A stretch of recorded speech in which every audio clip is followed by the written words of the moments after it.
Hello everyone. आज की video में हम बात करेंगे कि कैसे सार्स कोवी 2 या कोविड 19 का टेस्ट परफॉर्म किया जाता है और क्यों हम इस टेस्ट को एक आरटी-पीसीआर टेस्ट बोलते हैं। तो क्या इस आरटी-पीसीआर टेस्ट के एडवांटेजेस हैं और क्या इसके डिसएडवांटेजेस हैं और क्यों ये टेस्ट इतना कॉस्टली है, इसके बारे में भी हम इस वीडियो में आपसे बात करेंगे। तो हम इस टेस्ट के बारे में बात करें इससे पहले हम वायरस के बारे में थोड़ी बात कर लेते हैं। तो कोरोना वायरसेस या कोई और वायरस, चाहे वो HIV वायरस हो या वो रेबीज का वायरस हो या हेपेटाइटिस का वायरस हो, कोई भी वायरस के ऊपर एक कोट प्रोटीन होता है। ये कोट प्रोटीन को हम कैप्सिड भी बोलते हैं। ये कोट प्रोटीन वायरस को कवर करने में हेल्प करता है और इसके अंदर जो जेनेटिक मटेरियल होता है, चाहे वो DNA हो या RNA हो, उसको प्रोटेक्ट करता है। नेक्स्ट पार्ट जो होता है वो वायरसेस का, वो होते हैं उसके स्पोक्स प्रोटीन। ये स्पोक्स उसके कोट प्रोटीन के ऊपर होते हैं और ये स्पोक हेल्प करते हैं वायरस को हमारे सेल से अटैच करने में।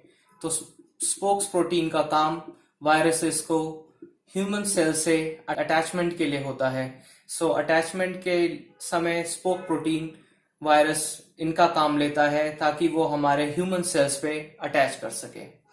और ये स्पोक्स प्रोटीन इन वायरसेस को स्पेसिफिक बनाते हैं।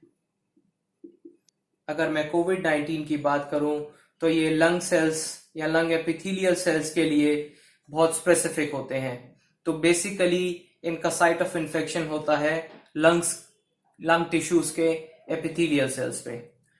और लास्ट होता है बैक्टीरिया के अंदर उसका जेनेटिक मटेरियल जो उसको एक स्पेसिफिक कैरेक्टर देता है और यही जेनेटिक मटेरियल हमारी बॉडी को इन्फेक्ट करता है। ये दो तरह से इन्फेक्ट कर सकता है। एक साइट ऑफ इन्फेक्शन होता है कि ये जेनेटिक मटेरियल हमारे खुद के DNA के अंदर इंटीग्रेट हो सकता है। जो ह्यूमन DNA में इंटीग्रेट हो जाता है तो अपने कुछ प्रोटीन्स को बनाता है। ये प्रोटीन्स हमारी बॉडी, हमारे सेल की मशीनरी से बनती है थ्रू सेल मशीनरी, और इस प्रोटीन से ये हमारी बॉडी को इन्फेक्ट करता है। दूसरा तरीका होता है ये हमारे DNA में बिना इंटीग्रेट करे साइटोप्लाज्म में भी रह सकता है। सो साइटोप्लाज्म में रहते हुए भी ये प्रोटीन्स बना सकता है और फिर हमारी बॉडी को इन्फेक्ट कर सकता है। सो दो तरीके होते हैं कि वायरस हमारी बॉडी को कैसे नुकसान पहुंचाता है। और जेनेटिक मटेरियल भी वायरसेस में दो तरीके के हो सकते हैं।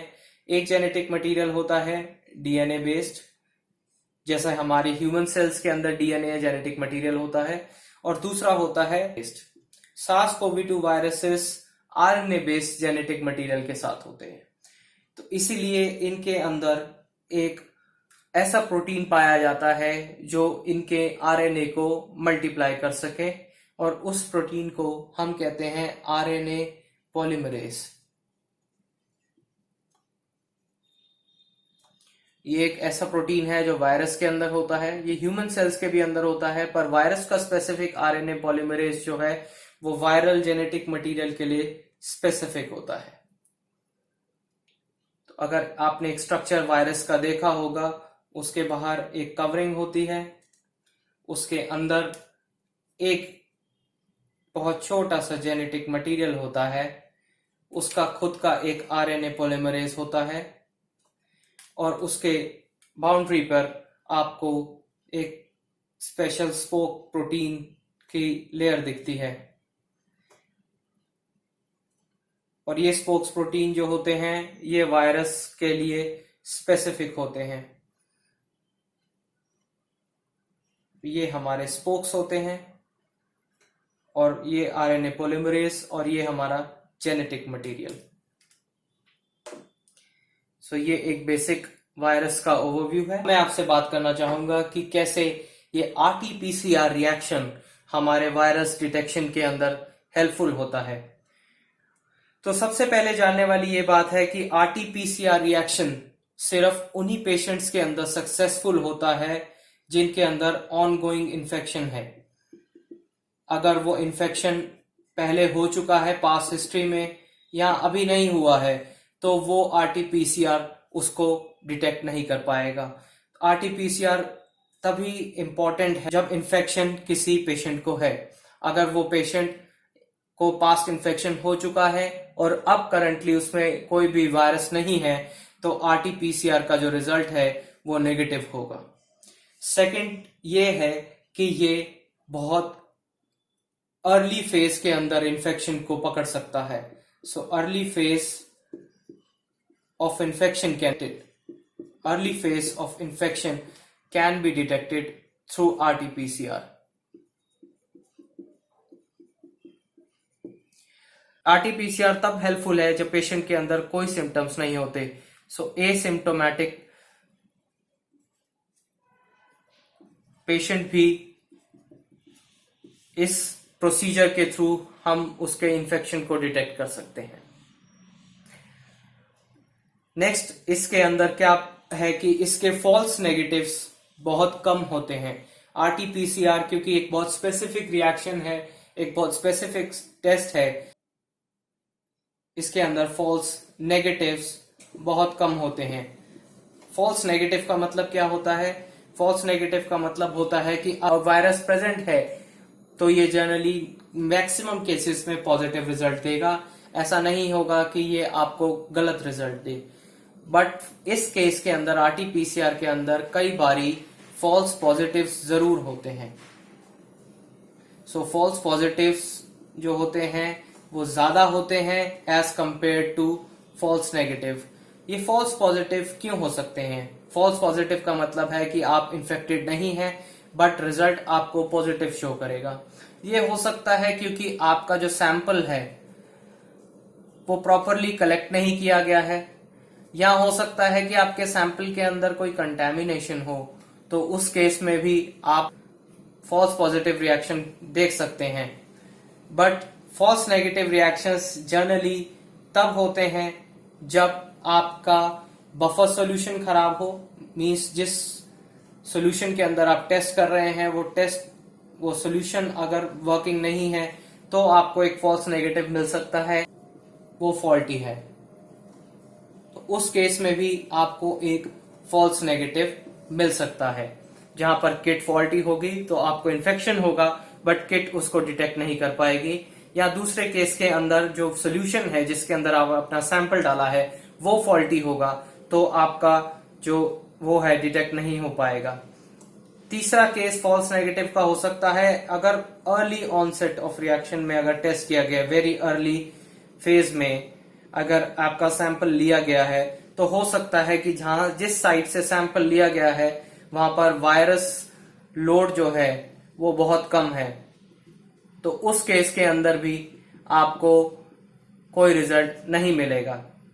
जबकि देखा गया है कि फॉल्स पॉजिटिव रिएक्शंस तब आ सकते हैं अगर आपका सैंपल जो है वो प्रॉपरली नहीं लिया गया है, या उस सैंपल के अंदर कोई कंटेमिनेशन है, तो इस केसेस में आपको फॉल्स पॉजिटिव देखने को मिल सकता है।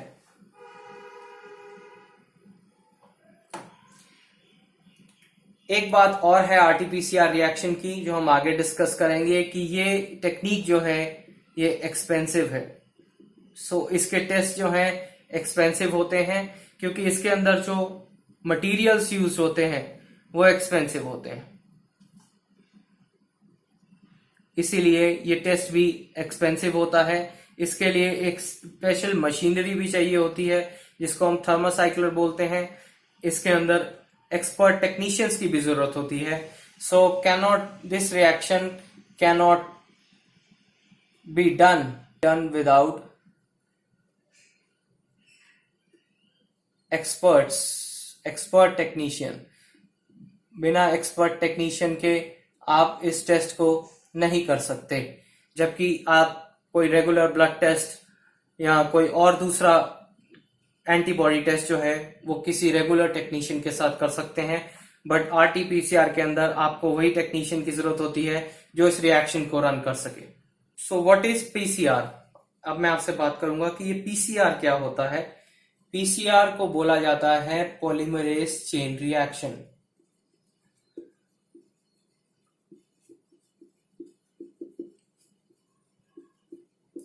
इस प्रोसेस के अंदर जनरली हम क्या करते हैं कि हम कोई डीएनए का सैंपल लेते हैं और हम उसको इस टेक्निक के थ्रू एम्पलीफाई कर सकते हैं।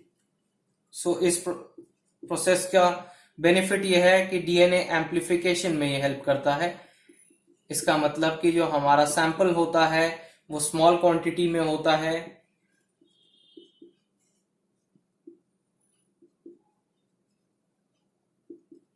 हमारा जो सैंपल होता है वो स्मॉल क्वांटिटी में होता है, और आफ्टर द टेस्ट हमारे पास जो रिजल्ट आता है उसके अंदर हमारा डीएनए जो होता है वो लार्ज क्वांटिटी में होता है। और ये मैकेनाइज्ड टेस्ट होता है, ये मशीनरी से होता है, तो इसमें ह्यूमन इंटरवेंशन, जब हम सैंपल को लोड करके थर्मल साइक्लर में लगा देते हैं तो ह्यूमन इंटरवेंशन जो है वो मिनिमम है, ये ऑटोमेटिकली होता है। इसके अंदर हमें हाथ लगाने की जरूरत नहीं है।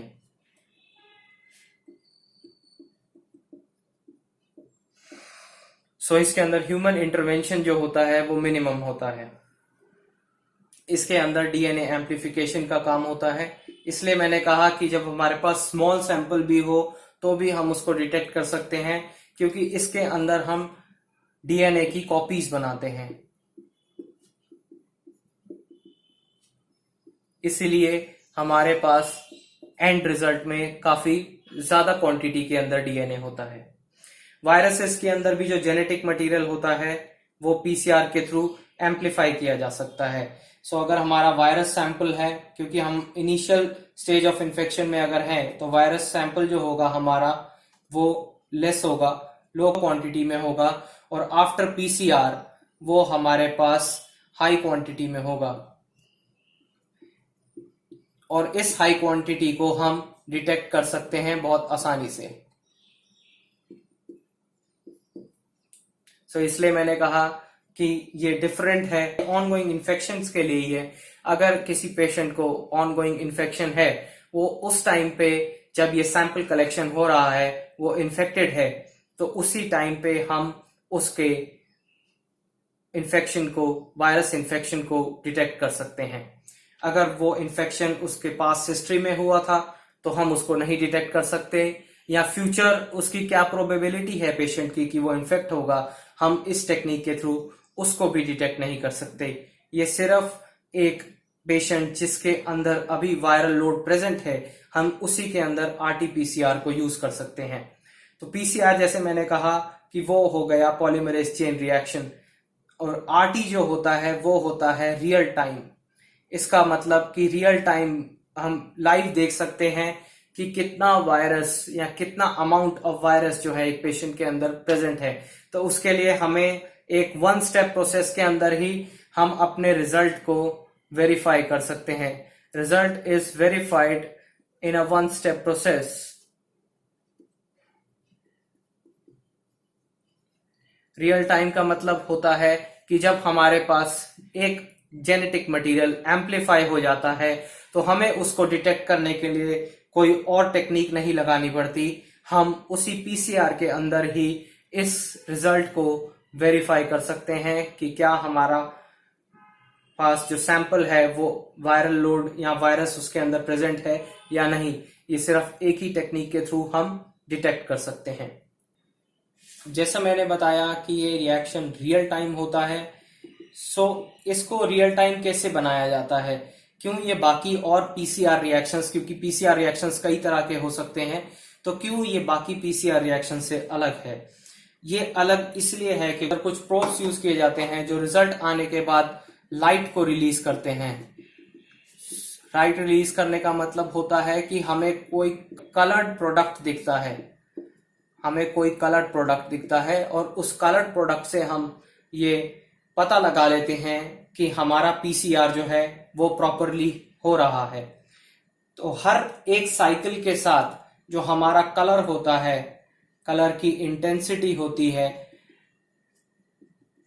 With each cycle it increases. तो हर साइकिल के साथ इंक्रीज करता है। ऐसा क्यों होता है? क्योंकि हर साइकिल के साथ जो हमारा डीएनए है वो एम्पलीफाई होता है, एम्पलीफाइड आफ्टर ईच साइकिल। तो उतने ही एम्पलीफिकेशंस होते हैं और इसलिए हमारा कलर, जो प्रोडक्ट के अंदर कलर है, वो भी उसी हिसाब से एम्पलीफाई होता है।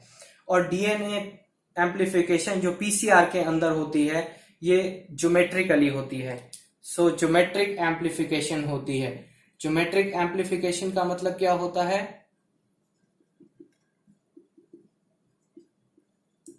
कि आपके एम्पलीफिकेशन जो है वो 2n की रेशो से होती है, जिसमें n जो होता है वो आपका होता है नंबर ऑफ साइकिल्स। सो पहली साइकिल में जहां आपके पास 2 डीएनए बनते हैं, वैसे ही नेक्स्ट साइकिल में आपके पास 4 डीएनए बनते हैं, और नेक्स्ट साइकिल में आपके पास 16 होते हैं, 32 होते हैं, उसके बाद 64, 128 एंड सो ऑन। सो ऐसे आपका जो पीसीआर एम्पलीफिकेशन है वो प्रोग्रेस करता है विद ईच साइकिल। सो अगर हम जनरली हम पीसीआर में 25 से 30 साइकिल्स तक रन करते हैं, जिसके बाद हमारे पास बिलियन कॉपीज एक डीएनए की हो जाती हैं। तो अगर हम एक सिंगल डीएनए सैंपल से स्टार्ट करते हैं तो 25 से 30 साइकिल्स के बाद हमारे पास उसी डीएनए की 100 करोड़ या बिलियन कॉपीज हो जाती हैं। अब मैं आपको बताना चाहूंगा कि कैसे आरटीपीसीआर के अंदर हमें किस किस मटेरियल की रिक्वायरमेंट होती है और कैसे ये टेस्ट को कैरी आउट किया जाता है। सबसे पहले हमें जो मटेरियल्स चाहिए होते हैं, मैं उनके बारे में डिस्कस कर लेता हूँ। सबसे पहला मटेरियल जो होता है वो होता है हमारा सैंपल। और क्योंकि हम कोविड का टेस्ट कर रहे हैं तो सैंपल हमारा यहाँ पर होगा वायरल आरएनए। इस वायरल आरएनए को पहले एक्सट्रैक्ट किया जाता है वायरस से, क्योंकि आपको पता है कि जो आरटीपीसीआर टेस्ट होता है कोविड का, वो एक स्वैब टेस्ट होता है। सो ये स्वैब सैंपल जो है ये म्यूकस से लिया जाता है, और ये स्वैब सैंपल जनरली हमारा या तो नोज से लिया जाता है या नेजोफेरिंग से लिया जाता है, मतलब कि गले के अंदर से लिया जाता है, नाक के थ्रू इंसर्ट करके, या ये थ्रोट से लिया जाता है। तो 3 इसके एरियाज हैं सैंपल लेने के। बेस्ट एरिया जो होता है वो नेजोफेरिंग्स होता है, मींस स्वाब को नोज से इंसर्ट करके और गले के अंदर से लिया जाता है या नाक के निचले हिस्से से लिया जाता है। जब हमारे पास ये स्वैब टेस्ट होता है, इस स्वैब सैंपल को हम एक बफर सॉल्यूशन में ऐड कर देते हैं। ये बफर सॉल्यूशन क्या करता है? ये वायरस को रूम टेम्परेचर पे मेंटेन रखता है। सो virus is maintained at room temperature, ताकि वायरस मर ना जाए या उसका सैंपल जो है वो कंटेमिनेट ना हो जाए। तो ये बफर हमारा वायरस को मेंटेन रखता है रूम टेम्परेचर पे। नेक्स्ट हम क्या करते हैं? हम इस वायरस को लाइस करते हैं। लाइस मतलब होता है ब्रेक डाउन। लाइसिस की जाती है, मतलब वायरस को ब्रेक किया जाता है। ब्रेक करने से मेरा मतलब यह है कि मैंने वायरस का स्ट्रक्चर आपको बताया कि उसके बाहर कोट प्रोटीन होता है और उसके अंदर जो होता है वो उसका जेनेटिक मटेरियल होता है। तो इस कोट प्रोटीन को, जो ये कोट प्रोटीन होता है वायरस का, इसको या कवरिंग होती है, इसको ब्रेक किया जाता है। और इसको ऐसे सॉल्यूशन में ब्रेक किया जाता है जो सॉल्यूशन सिर्फ इस कोट प्रोटीन के ऊपर एक्ट करता है और वायरस के एमआरएनए को या वायरस के आरएनए को बिल्कुल भी डिस्टर्ब नहीं करता। सो लाइसिस की क्वालिटी क्या होनी चाहिए कि it only acts at the coat protein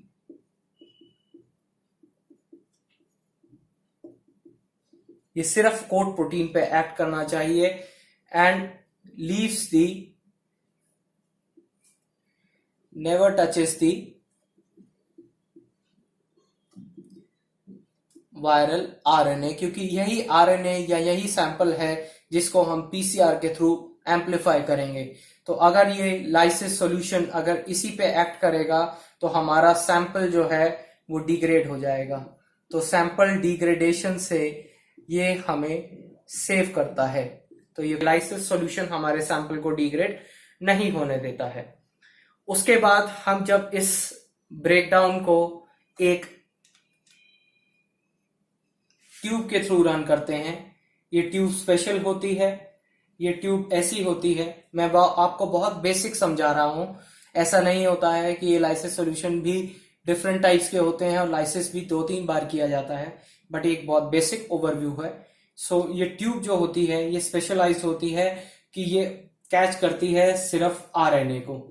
so specific होती है आरएनए के लिए और बाकी सब कुछ जो है इस ट्यूब में से बह के पास हो जाता है और ये आरएनए को कैच कर लेती है।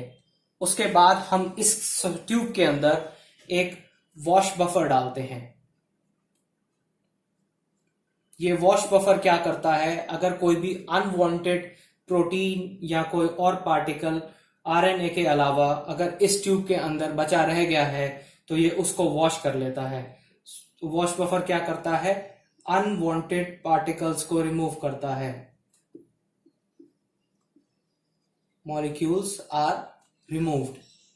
नेक्स्ट स्टेप होता है हमारे लिए, नेक्स्ट स्टेप के अंदर हम इसको वॉश बफर को फिर हम एक इल्यूशन बफर के उसमें डालते हैं। सो ये इल्यूशन बफर क्या करता है, ये इल्यूशन बफर जो है जो हमारा एमआरएनए है बचा हुआ, ये उसको रिमूव कर देता है। इल्यूशन बफर आरएनए को रिमूव कर देता है और हमारे पास सैंपल में ये आरएनए आ जाता है।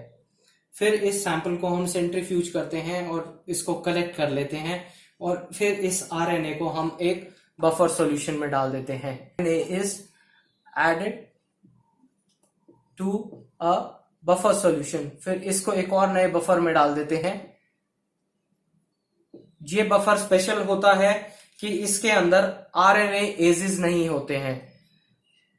आरएनएस वो तरह के एंजाइम होते हैं जो आरएनए को ब्रेक करते हैं। ये हमारी बॉडी के अंदर भी होते हैं, ये बैक्टीरिया के अंदर भी होते हैं। नेचुरली ये एनवायरनमेंट में भी हमें मिल जाते हैं क्योंकि एनवायरनमेंट में भी काफी सारे बैक्टीरिया होते हैं, वायरसेस होते हैं। तो काफी बैक्टीरियाज के अंदर भी ये आरएनएज होते हैं। हमारी स्किन पे भी ये आरएनएज होते हैं। तो हम ये चाहते हैं कि हम इस आरएनए सैंपल को एक ऐसे सॉल्यूशन के अंदर डालें जिसके अंदर ये एंजाइम नहीं है, क्योंकि आरएनएज क्या करते हैं, ब्रेक डाउन करते हैं आरएनए का, ब्रेक्स आरएनए। सो हम एक ऐसा सॉल्यूशन बनाते हैं जिसके अंदर हमारा सैंपल जो है वो सिक्योर्ड रहता है, प्रिजर्व रहता है। अब जब हमारे पास हमारा सैंपल कलेक्ट हो गया है, उसके बाद हम क्या करते हैं, हम उस सैंपल को एम्पलीफाई करते हैं, क्योंकि अब हमारे पास बहुत छोटी क्वांटिटी में, बहुत लिमिटेड क्वांटिटी में अभी आरएनए है। अब हमें उसे एम्पलीफाई करना है। बट एक प्रॉब्लम है, प्रॉब्लम ये है कि जो पीसीआर रिएक्शन है ये सिर्फ डीएनए पे काम करता है, ओनली ऑन डीएनए। हमारे पास जो सैंपल है वो है आरएनए का सैंपल। सो सबसे पहले हमें क्या करना होता है, इस आरएनए के सैंपल को डीएनए में कन्वर्ट करना होता है। और इस कन्वर्जन के लिए जो एंजाइम रिक्वायर्ड होता है उसे कहते हैं हम रिवर्स ट्रांसक्रिप्टेज एंजाइम।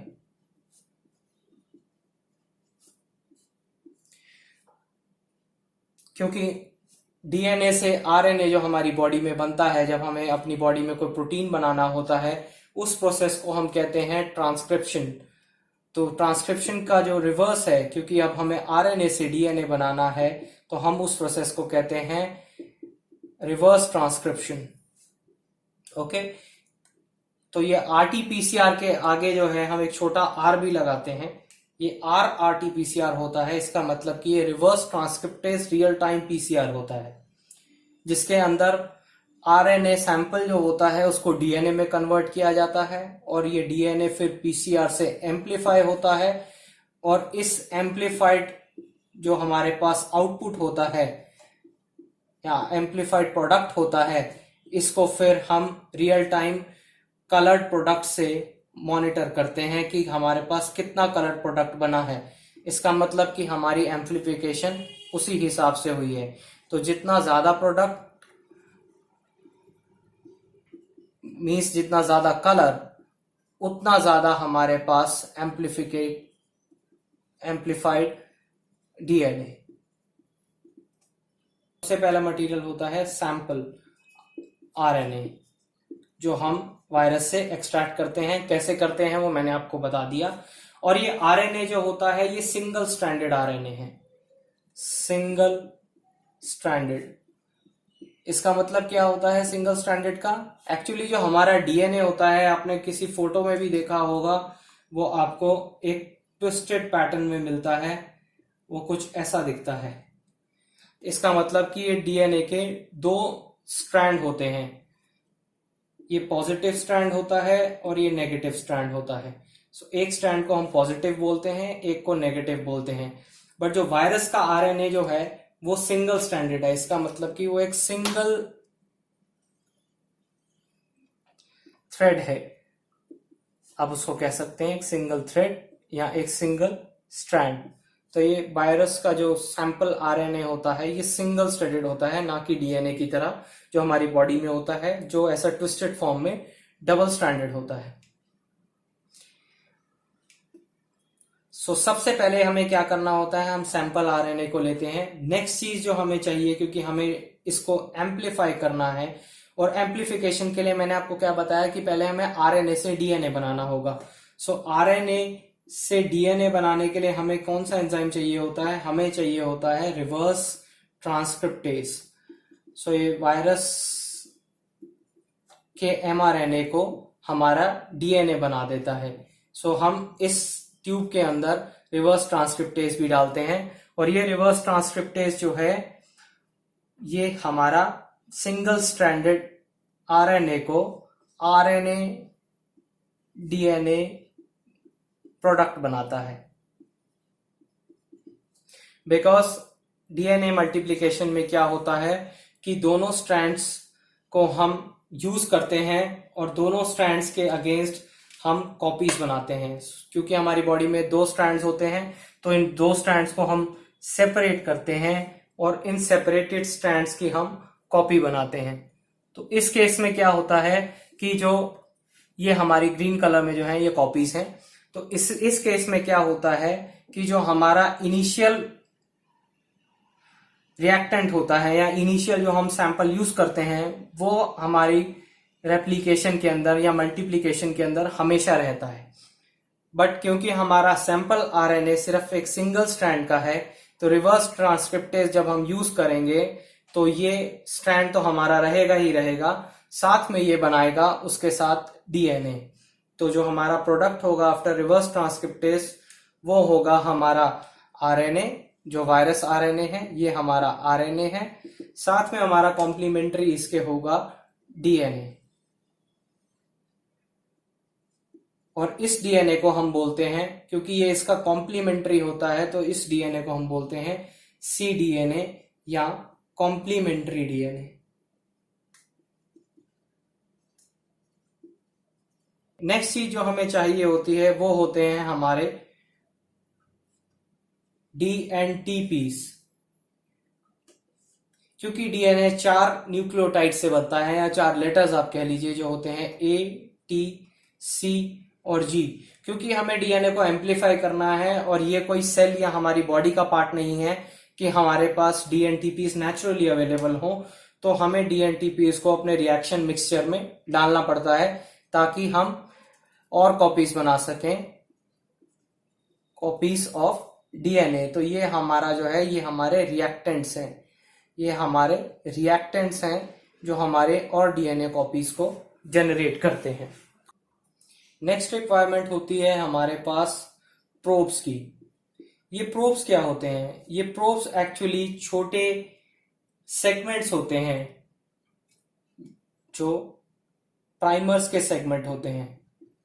प्राइमर की रिक्वायरमेंट होती है कि प्राइमर डीएनए रेप्लिकेशन खुद से नहीं हो सकती है, उसे एक प्राइमर की जरूरत होती है जो डीएनए स्ट्रैंड्स के ऊपर अटैच हो जाता है और इन प्राइमर्स के थ्रू ही रेप्लिकेशन आगे बढ़ती है। इस बारे में अभी वीडियो में डिटेल में आगे बात करेंगे कि ये प्राइमर्स क्या होते हैं। बस आप इतना समझ लीजिए कि प्रोब्स जो ये प्राइमर्स हमें चाहिए होते हैं, और ये प्राइमर्स जो होते हैं ये सिंथेटिकली प्रोड्यूस्ड होते हैं, इनको मशीन में प्रोड्यूस किया जाता है। सिंथेटिक प्राइमर्स होते हैं ये, और ये होते हैं स्पेसिफिक फॉर द वायरसेस। तो ये प्राइमर्स जो होते हैं ये होते हैं वायरस के स्पेसिफिक। जैसे हम कोविड-19 की बात कर रहे हैं तो कोविड-19 के लिए ही स्पेसिफिक होते हैं। मींस ये प्राइमर जो हैं ये सिर्फ हमारे को हेल्प करेंगे रेप्लिकेशन ऑफ वायरल जीनोम, मतलब कि वायरस के ही आरएनए या डीएनए को ये रेप्लिकेट या एम्पलीफाई करने में काम आएंगे। ये और किसी डीएनए को अगर कोई कंटेमिनेट होके हमारे सैंपल में आ भी गया है तो ये उसको एम्पलीफाई नहीं करेंगे, ये सिर्फ करेंगे एम्पलीफाई वायरस के ही डीएनए या आरएनए को, इसलिए ये स्पेसिफिक होते हैं। और ये प्राइमर्स जो होते हैं, क्योंकि हम रियल टाइम पीसीआर को रन कर रहे हैं तो ये प्राइमर्स जो हैं ये होते हैं हमारे कलर्ड प्राइमर्स या फ्लोरेसेंट प्राइमर्स। ये प्राइमर्स होते हैं हमारे फ्लोरेसेंट प्राइमर्स। ये फ्लोरेसेंट प्राइमर्स जो होते हैं जब हमारा पीसीआर चलता है तो ये क्या करते हैं, ये प्रोड्यूस करते हैं कलर। सो इसलिए इनको फ्लोरेसेंट प्राइमर्स भी कहा जाता है। नेक्स्ट चीज हमें जो चाहिए होती है वो होते हैं हमारे बफर्स, क्योंकि हम एक लिक्विड मीडियम के अंदर ही पीसीआर को रन करेंगे तो बफर होता है जो स्पेसिफिक होता है पीसीआर के लिए।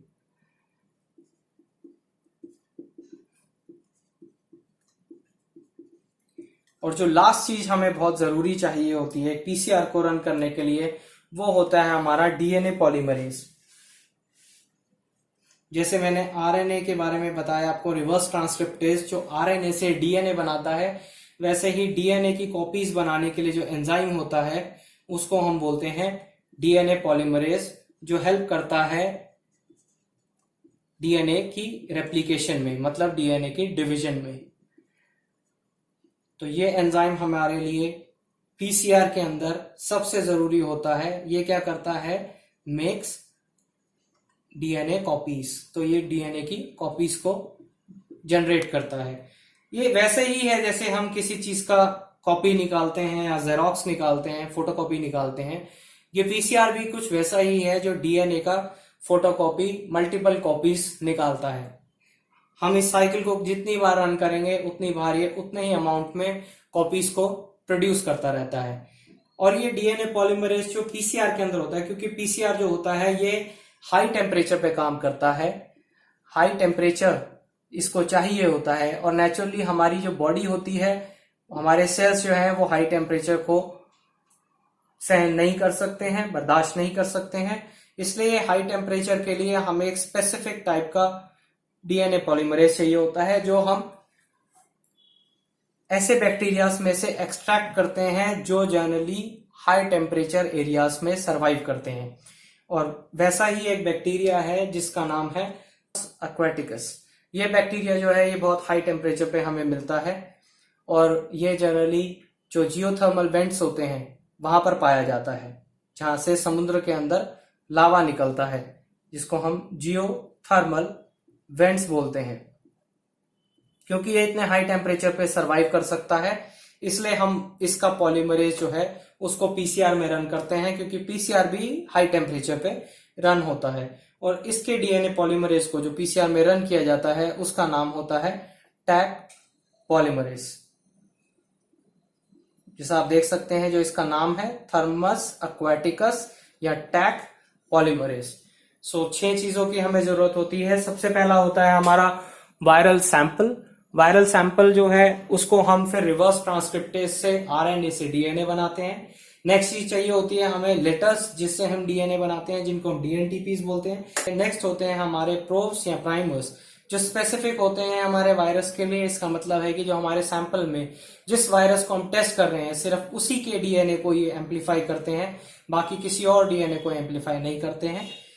और उसके अंदर जो प्राइमर्स हैं हमारे, क्योंकि हम आरटीपीसीआर या रियल टाइम पीसीआर रन कर रहे हैं, तो हमारे प्राइमर्स जो होते हैं वो फ्लोरेसेंट होते हैं, जो कलर प्रोड्यूस करते हैं। नेक्स्ट हमें चाहिए होता है हमारा बफर, जो हमारे पीसीआर को मेंटेन करता है, जो बाकी सब चीजों को आपस में एक सॉल्यूशन में बना के रखता है। लास्ट जो सबसे इंपॉर्टेंट है पीसीआर रन करने के लिए वो है डीएनए पॉलीमरेज, जो डीएनए की रेप्लिकेशन में हेल्प करता है, डीएनए की कॉपीज बनाता है। और जो पीसीआर में हम पॉलीमरेज यूज करते हैं उस पॉलीमरेज का नाम है टैग पॉलीमरेज, जो बैक्टीरिया से एक्सट्रैक्टेड है, वो बैक्टीरिया जो हाई टेम्परेचर पे सर्वाइव कर सकता है।